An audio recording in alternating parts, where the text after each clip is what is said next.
Here's a question for you. When you hear about nuclear bombs, do you think that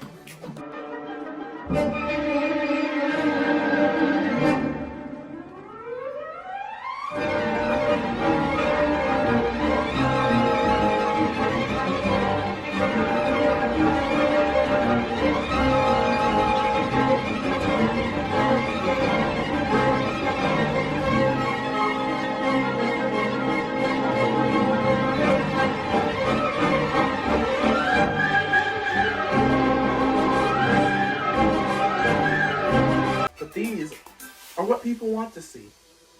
In reality, nuclear bomb testing has greatly impacted the environment in a lot of ways actually, from land,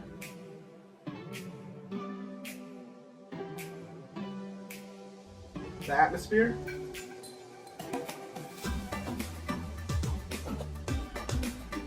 the water,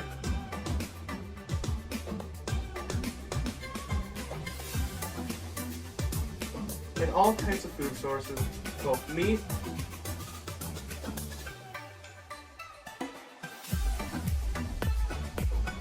and vegan.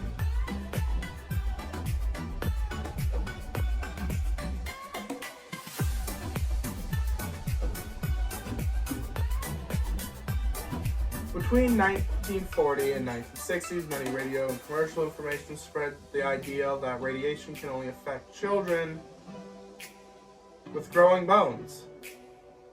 You know how stupid that sounds, that only a child that bones are still growing can be affected by radiation. And it could only be gotten to them through food, water, and air.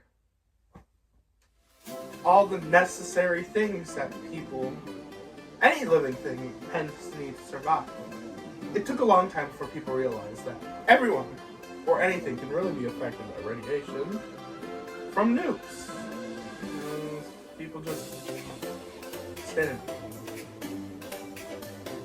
Let's start with our overall general topic of how nuclear can affect radiation to the entire environment.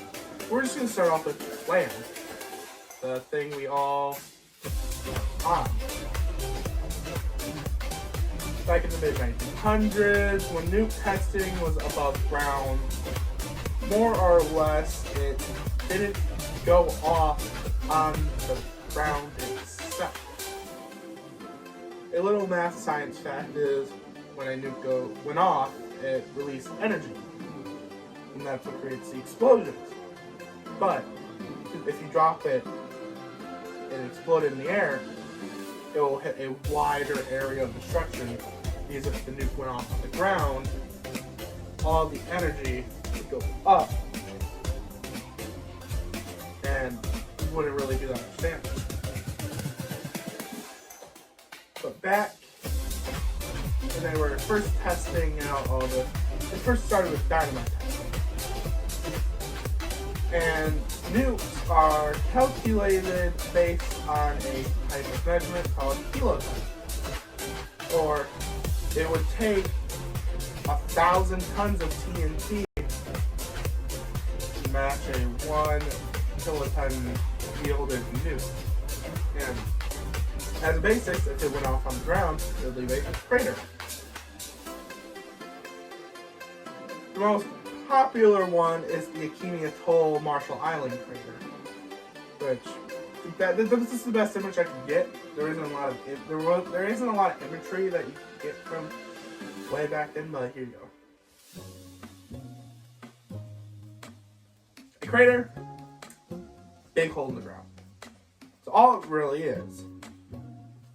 And after the limited testing ban treaty of all air testing to the atmosphere, and a little bit before them, they moved to underground testing, where they went underground with a nuke to see what would happen.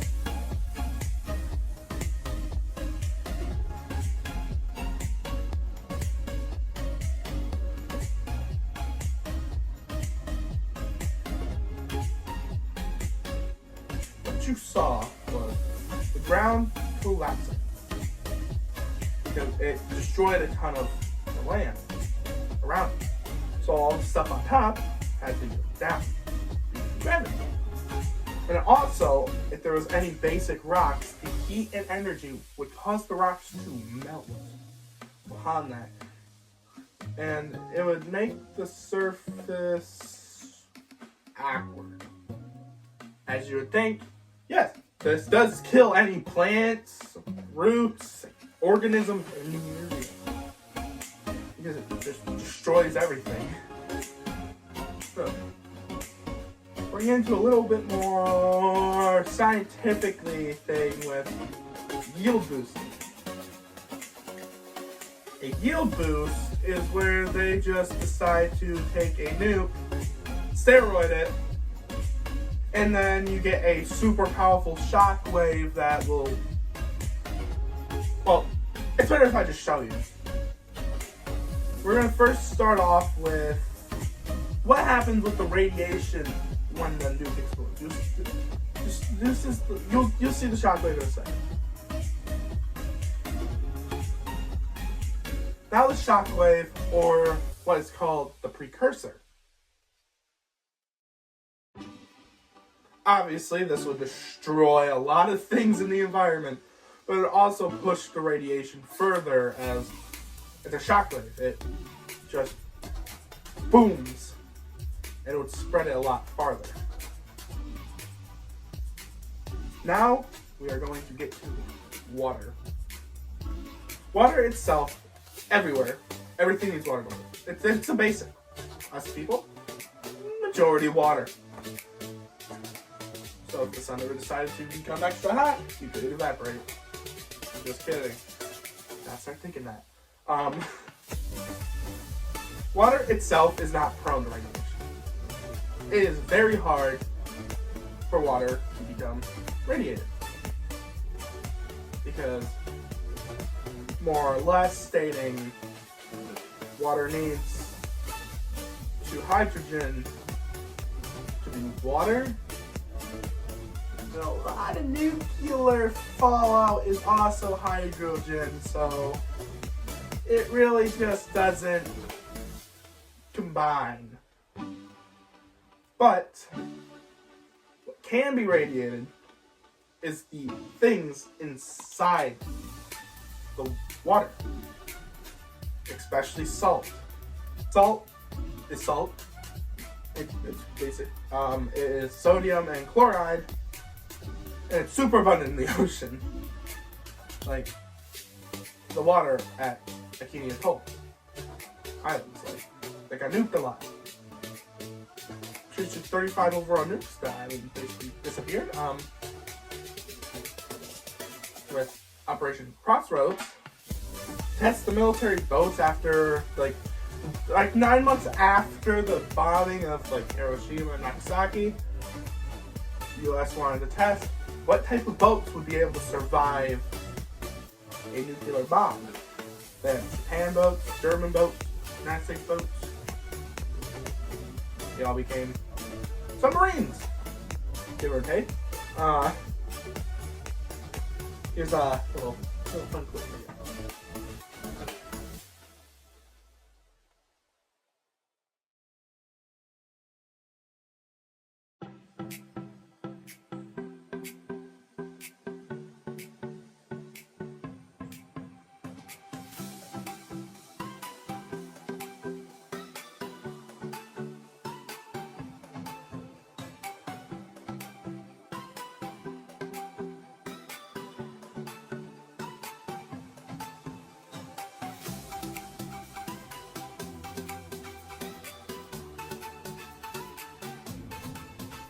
What that was is they had a nuke deep underwater and exploded it. And it basically created a solid wall of water. That wall of water now has a ton of salt that is radioactive. And it basically went and waved out, which pushed all that radioactive material along with it.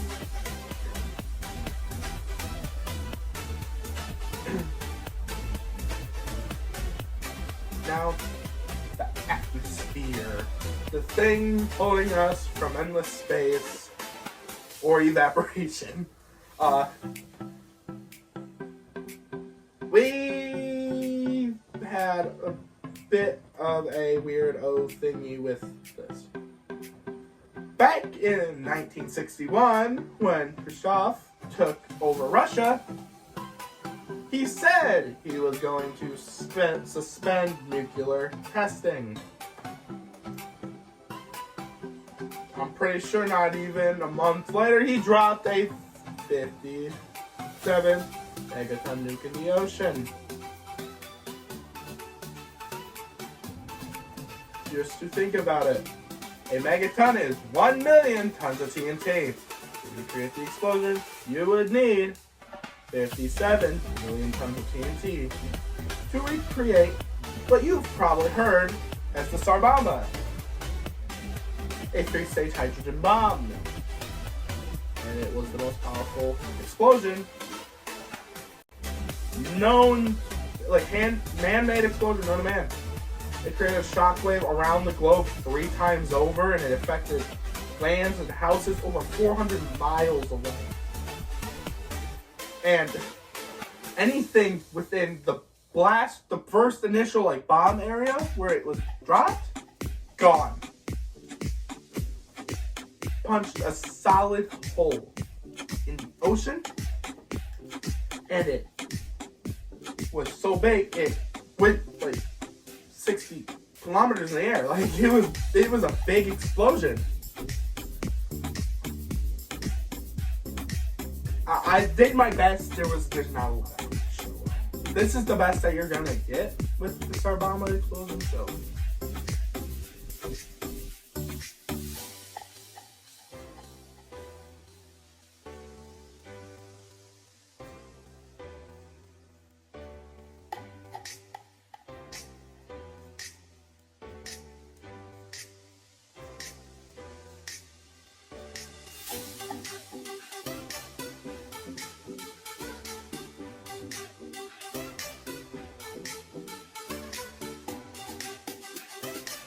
After Russia did this, the United States got a little mad and crazy and decided to launch 100 nukes into the air.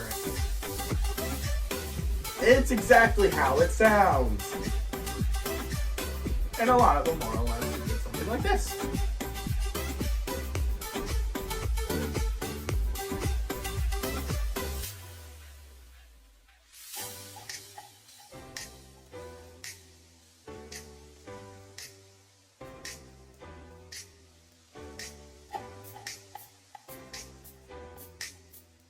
With this explosions, it releases gas into the atmosphere that can affect the heat ratio of the planet. Because flooding the atmosphere can affect global warming. After the nukes and the fallout, dust and radioactive material sits on the sites that they float on. Even though plants can still grow at those sites, plant DNA is all scrambled, jambled, and you do not get Hulk plants or flowers from Family Guy. You just get very deadly plants that could. That's because the DNA is all screwed up and the plant is now radioactive, so anything that eats it also becomes radioactive, and that includes humans and animals. And in most situations, it can end up being cancer. The life cycle of the planet becomes disturbed. It's hazards to both people, animals, and plants. Now we have to get to the more scientific part that's not as fun, but it could be if you're a scientific nerd. What gases are released from nuclear bombs? Usually it's uranium or uranium. What gases are released from nuclear bombs? It's usually uranium, plutonium, that bursts into particles that get everywhere. The main issue when it comes to hydrogen bombs is, hydrogen. It's the first element on the periodic table, And it is the only element on the periodic table that's stable with only one proton. It doesn't need anything else. It's simply there. And if you haven't noticed when I was talking earlier, you need 2 hydrogens and 1 oxygen to make water. Not to mention, our atmosphere is filled with helium. Not helium. Hydrogen. Taking the second one. But if you add 1 or 2 neutrons, it becomes kind of unstable if it ain't worked out correctly. And you get the isotopes germanium and tritium. Think of tritium as tri, so its atomic value is 3, and duo, and that's 2. A top of our atmosphere, like I said, is majority hydrogen, is a key part of water, and with it being commonly hydrogen atoms and oxygen atoms, it really isn't. If the tritium gets into the water, it only takes 5 millirems to be dangerous to life. A rem, or is also known as a rad if you are a Fallout player, you can have 1 rad X-ray twice a year. That's the limit before it becomes dangerous. It's like 1/5000th time more dangerous than an X-ray to get tritium in your water, because it only takes 5 millirems before it becomes hazardous. It's not good. However, the fact being, tritium is made in the air, and the body doesn't really absorb stuff that comes from the air. But if fire ever gets to it, it turns into H2O, and that acts like water vapor. And hydrogen alone is very flammable, so it basically acts like little flaming fireballs. And that's basically what we're working with, so fun.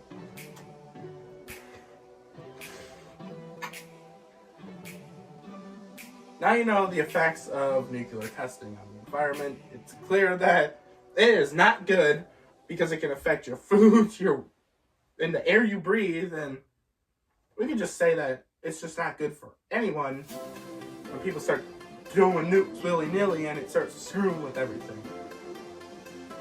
I've been your host, Nathan Ghost. I will talk to you all later. If you want to see more of these types of videos and stuff where I do more scientific type things, let me know.